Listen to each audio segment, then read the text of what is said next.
Assalamualaikum dan selamat sejahtera. So hari ini kita akan masuk ke topik Center of Gravity and Centroid. So dalam topik ini kita ada 5 bahagian. Yang pertama introduction, yang kedua adalah centroid untuk system of particles. Yang ketiga adalah centroid untuk a body.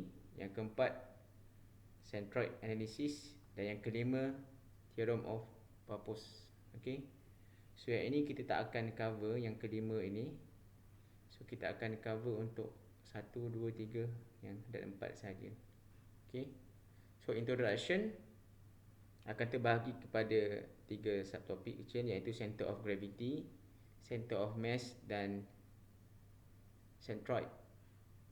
Dan yang topik keempat ni dia akan terbahagi kepada 2, iaitu method of composite dan method of integration. So saya akan cover dulu bahagian introduction. Okay. So kita ada 3, center of gravity, center of mass dan centroid. Okay. So at the end of this topic, student will understand the concept of center of gravity, center of mass and centroid. So ini untuk introduction dahulu. Okay. So kita ada application dan topicsnya. Okay. Okay, so first of all, so ini adalah antara application centroid. So to design the structure for supporting a water tank, we will need to know the weight of the tank and water, as well as the location where the resultant force representing this distributed load are acting. Okay. So how can we determine this weight and their location? So dalam kita nak design, contohnya dalam yang ini adalah water tank. Okay. Dalam kita nak design water tank, okay, so kita kena calculate load ni. Okay, baru kita boleh design dia punya structure untuk support tank ni. Okay. So dalam kita nak calculate load ni, okay, load ni di mana dia punya position load dia, okay, ataupun location load dia. Kan dia dalam satu design. Okay, saya ambil satu contoh peta ni. Okay. So sebelum ni kita akan design, kita akan assume dia sebagai satu load sajalah kan. Okay. Satu load saja. Okay, pada tank ni. Okay. Tapi dalam topik ini, centroid, dia akan membantu kita untuk meletakkan load ini, contohnya load ini F, untuk meletakkan load ini pada location yang tepat. Okay, pada location yang tepat. So jaraknya daripada sini berapa? Jaraknya daripada atas berapa? Daripada kiri berapa? Okay. So itu pentingnya centroid. Okay, kita nak tahu centroid ataupun titik tengah supaya kita dapat positionkan load dengan tepat. Okay. So itu fungsi centroid. Nanti kita akan tengok application-nya. So sebelum ni kita dah pun belajar dalam topik moment. Okay, kalau pelajar-pelajar ingat, okay, apabila ada satu distributed load, okay, seperti ini, okay, kita kena decide dekat mana load tu akan bertindak. Okay. So load itu akan bertindak pada dia punya titik tengah lah. Okay, centroid. Okay. So saya bagi contoh yang dalam ni, mungkin dalam bentuk curve kita tak sempat, kita tak belajar, kita hanya belajar dalam bentuk triangle. So saya bagi satu contoh dalam bentuk triangle . Okay, kalau pelajar-pelajar ingat, okay, ni ada satu beam dan ada force. Okay, then ada satu load, triangle load. Okay. So selepas kita lukis free body diagram, di manakah equivalent load? Okay. Di manakah equivalent load? Okay. So katakan beam ni adalah 3 meter. So di mana position load ini? So that's why kita perlukan ilmu centroid. Okay. Cuma yang sebelum ni dalam topik moment, kita tak declare lah dia sebagai centroid dalam kita nak menentukan load ni. Okey, sebenarnya ini adalah a part of centroid. Okey. So apabila ada load triangle macam ni, okey. So jaraknya mesti 1/3 dari the highest load. So sini the highest load. Okey, load yang paling tinggi kat sini. So jarak dia mesti 1/3 dari sini. So jarak dia adalah 1 meter. So sebenarnya load ni adalah bertindak pada jarak 1 meter dari kanan. Okey. So ini adalah centroid bagi load ni. Okey. So konsep yang sama, kita nak belajar topik center of gravity, center of mass dan centroid. Okey. Sebenarnya ketiga-tiga ni membawa maksud yang sama, iaitu dia represent titik tengah kepada sesuatu jasad tau. Okey, dia punya pusat dia kat mana. Okey. So kini awak boleh baca secara detail. Okey. So ini adalah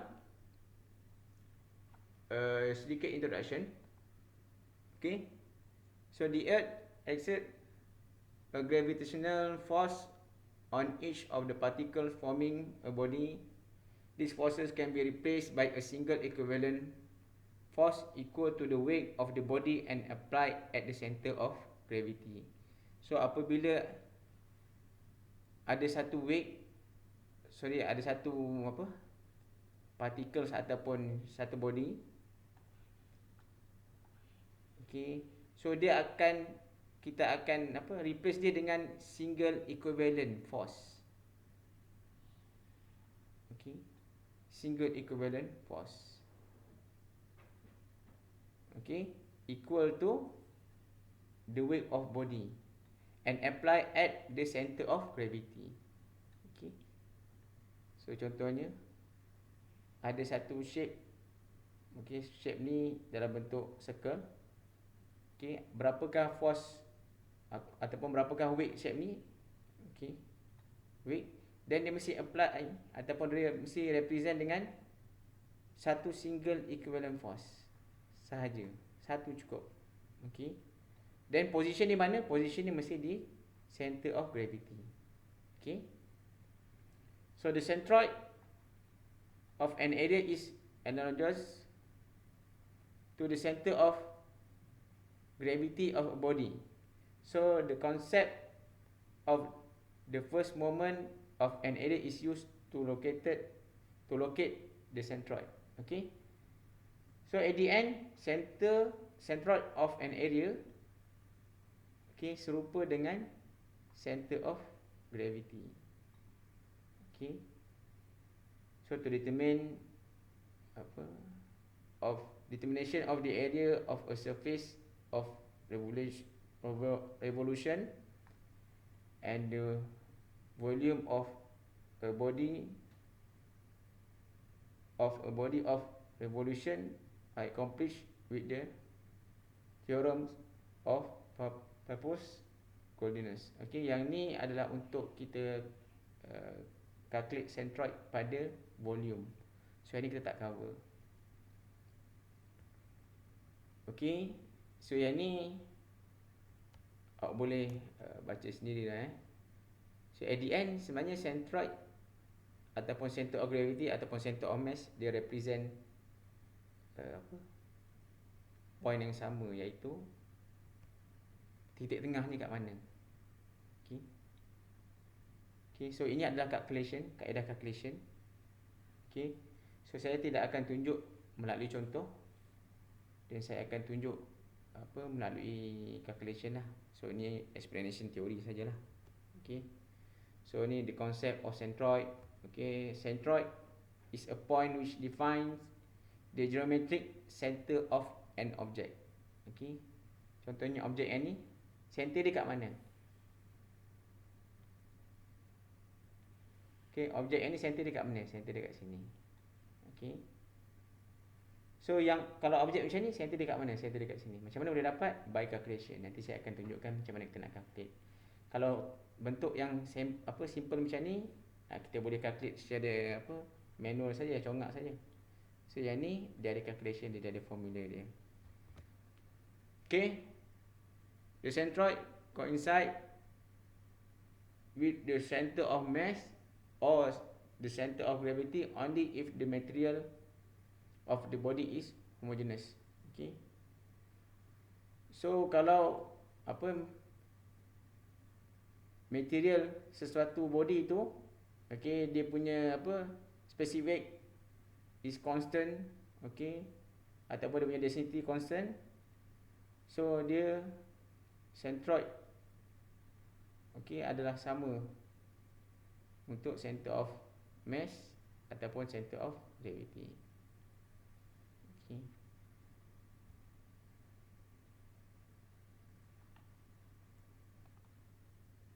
Okay, if an object has an axis of symmetry, then the centroid of object lies on that axis.